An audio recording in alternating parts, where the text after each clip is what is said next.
ధన్యవాదాలు అధ్యక్ష. ధన్యవాదాలు అధ్యక్ష. కొద్దిగా మీరు ఈ టైప్ చూడట్లేదు అసలు. ఫైనల్ ఇచ్చినందుకు థ్యాంక్ యూ అధ్యక్ష. రెండే ప్రశ్నలు అధ్యక్ష, స్ట్రైట్గా సూటిగా ప్రశ్న అధ్యక్ష. 15 నెలలైంది అధ్యక్ష, 15 నెలలైంది శాసనసభకు వచ్చి అధ్యక్ష. టీయూఎఫ్ఐడిసి అంతకుముందు కేసీఆర్ గారి ప్రభుత్వంలో నాకు 2 మున్సిపాలిటీలు ఉన్నాయి అధ్యక్ష. మెట్టుపల్లి రూరల్ కాన్స్టిట్యున్సీలో 2 మున్సిపాలిటీలు ఉన్న అతి తక్కువ కాన్స్టిట్యున్సీలో నా కాన్స్టిట్యున్సీ ఒకటి అధ్యక్ష. 2 కాన్స్టిట్యున్సీలకి 15 కోట్లు అప్పుడు శాంక్షన్ జరిగింది అధ్యక్ష. గత 15 నెలల నుంచి నా చెప్పులు అరిగినాయి అధ్యక్ష, షూస్ కూడా అరిగిపోయినాయి అధ్యక్ష. కానీ ఒక్క రూపాయి కూడా రిలీజ్ కాలేదు అధ్యక్ష. దయచేసి మీ ద్వారా ప్రభుత్వాన్ని కోరుతా ఉన్నాను, ముఖ్యమంత్రి గారిని, ఎందుకంటే వారే మున్సిపల్ అడ్మినిస్ట్రేషన్ మినిస్టర్ కాబట్టి, సేమ్ టైం ఉప ముఖ్యమంత్రి గారిని కూడా కొద్దిగా కరుణ చూపెట్టాలి మా కాన్స్టిట్యున్సీ మీద. ఎందుకు అంటే అధ్యక్ష, రెండోది ఆరోగ్య శాఖ మంత్రి గారు కూడా ఇక్కడ ఉన్నారు కాబట్టి వారు ప్రతిసారి వారు సంతకం చేసి పెడతా ఉన్నారు. మా హాస్పిటల్ అధ్యక్ష పెచ్చులు ఉడతా ఉంది మెట్పల్లిలో, వారు సంతకం పెడతా ఉన్నారు కానీ ఉప ముఖ్యమంత్రి గారు దానికి శాంక్షన్ ఇవ్వట్లేదు అధ్యక్ష. దయచేసి హాస్పిటల్ చాలా క్లిష్ట పరిస్థితిలో ఉంది మెట్పల్లి అధ్యక్ష.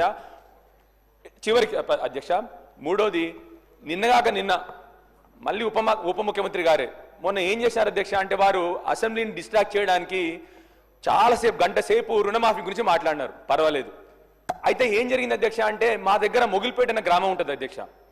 అక్కడ సడన్ గా రైతులందరూ అరే ఉప ముఖ్యమంత్రి గారు ఇవ్వాలేమో మొత్తం అంతా జరిగినది అని చెప్పేసి వారు చెప్పడం జరిగింది.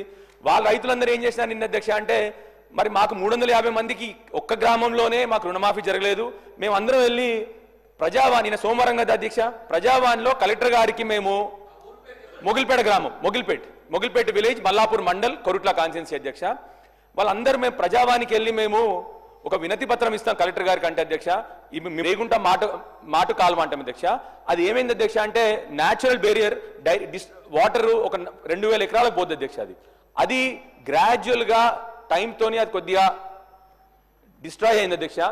దానికి మళ్ళీ మీరు ఒక 2 కోట్లు పెడితే బ్రహ్మాండంగా 2000 ఎకరాలకు నీళ్లు మా రేగుంటకు కానీ అక్కడ చివరిన వేంపల్లి గ్రామం కానీ 2000 ఎకరాలకి ఆయకట్టుకి మళ్ళీ నీరు వస్తుంది. కాబట్టి మిమ్మల్ని అడిగేది, మేము కోరేది చిన్న పనులే అధ్యక్ష. దయచేసి ఉప ముఖ్యమంత్రి గారిని మళ్ళీ ఒకసారి కోరుతాను, మా కాన్స్టిట్యున్సీ మీద కరుణించండి. చాలా వరకు 15 నెలల నుంచి అన్ని సగంగా పనులు అయినవి అన్ని కూడా ఆగిపోయి ఉన్నాయి. దయచేసి మిమ్మల్ని మళ్ళొకసారి రిక్వెస్ట్ చేస్తున్నాను, మా వర్క్స్ అన్ని కంప్లీట్ చేసేటట్టు మీరు ఈ వచ్చే బడ్జెట్లో అన్ని పెడతారని చెప్పి ఆశిస్తా ఉన్నాను అధ్యక్ష. థ్యాంక్ యూ అధ్యక్ష. గౌరవ మంత్రి గారు. అధ్యక్ష, గౌరవ శాసనసభ్యులు 4 విషయాల మీద మాట్లాడడం జరిగింది అధ్యక్ష. టీఎఫ్ఐడిసి ఫండ్స్ గురించి, హాస్పిటల్ డెవలప్మెంట్ గురించి, రైతు రుణమాఫీ గురించి, అదేవిధంగా ఇరిగేషన్ గురించి అవన్నీ కూడా నోట్ చేసుకోవడం జరిగింది అధ్యక్ష. సంబంధిత అధికారుల నోటీస్కు తీసుకుపోయి వాటిని పరిష్కరించే దిశగా మేము ప్రయత్నం చేస్తాం.